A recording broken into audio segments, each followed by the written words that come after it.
heard the call. I heard the call at the door of the church building where I was spending the weekend as a youth leader for a Catholic retreat. You know the kind, right? The kind that is organized in many churches around the country, especially during summer. It's supposed to help us find our path to God, but many parents just see it as a chance to keep their teenagers off the streets so that with a little luck, they'll get to 18 without joining a gang, maybe even graduate high school. I had made it to 19 without a criminal record, without a teenage pregnancy.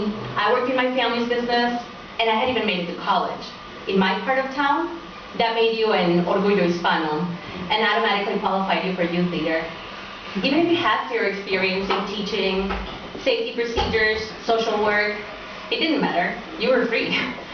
So here I was at 19, dipping my toes into social service, trying to contribute to social justice, naively unaware of the irony of taking my first shot at it in a Catholic church of all places. And I hear the call. I open the door, and the person on the other side, Arturo, a friend, another youth leader, tells me in a rather anxious tone, he says, there was an armed robbery in the apartment complex next door. The gunman ran in the direction of the church, and the police are looking for him. So, like any normal person, I think, I say, well, we should get somewhere safe. But he looks at me, though, with desperation, with anxiety, and with a snarky, anxious tone, he replies, damn, you're slow. We got bigger problems than that. And I'm thinking, yeah, bigger problems than a gunman. And he says, the police are going to be here any minute.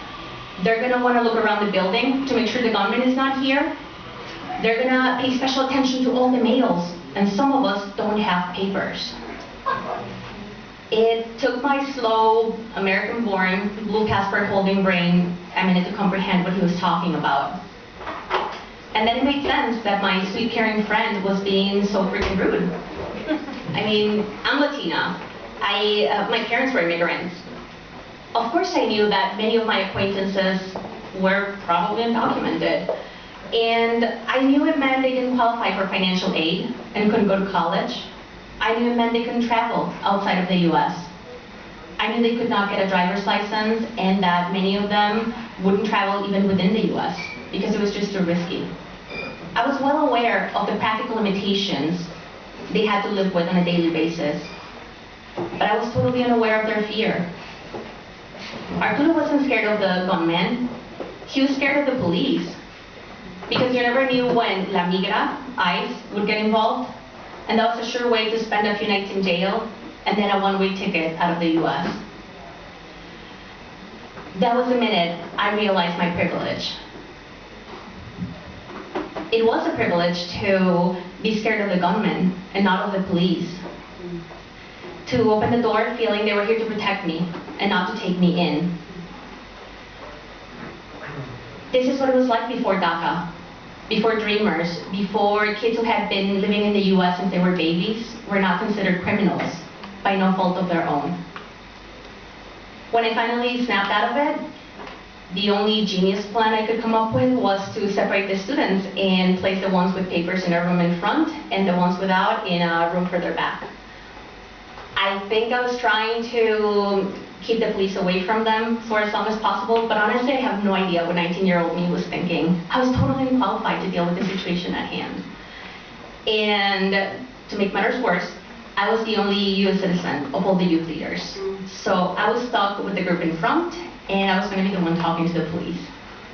To say that I was shitting in my pants is an understatement.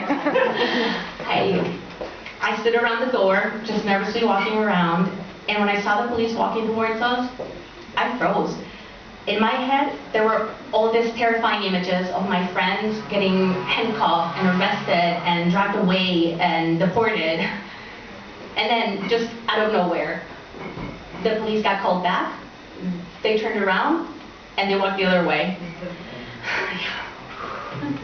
Yeah, true story, I swear. And to say that, yeah, my faith in God that day was at an all-time high. There's no question about that. Well, before today, I had only told this story to a handful of people. In part because I feel most of them wouldn't appreciate the depth of the impression it left on me. But also because, looking back, I want to laugh a little at my 19-year-old self. I'm now rather convinced that most of it was just paranoia on our part. I mean, I'd like to think that a massive raid in a church full of praying teenagers would have been unfathomable, at least back in those days, before the current political climate. But I also want to cry a little, because I know that for Arturo, and for many of the teenagers present that day in that church, the fear was real. I want to cry when I remember the faces of 13 and 14-year-olds. And when we explained the situation at hand, right away, you could tell apart those who didn't have papers. Because they jumped to the exact same conclusion Arturo did. They didn't care about the gunmen. It's that fear, you know, I mean, I'm a woman, I'm a minority. I come from a very, very humble background. But I have to check my privilege. Because I don't live my everyday life with that fear. I don't live having to look behind my back every day. And these kids, they're used to seeing their loved ones go to work in factories where ICE routinely checks papers, arrest them, and deport them. So to them, if working is dangerous, why would praying be any less so? They didn't feel any more safe because we were in a church and the policemen had better things to do, like catching a gunman. They were just scared. They just knew they weren't safe. And it's that privilege, the fact that I don't have to look over my shoulder every day and every night, the one that makes me hear the call. Thank you.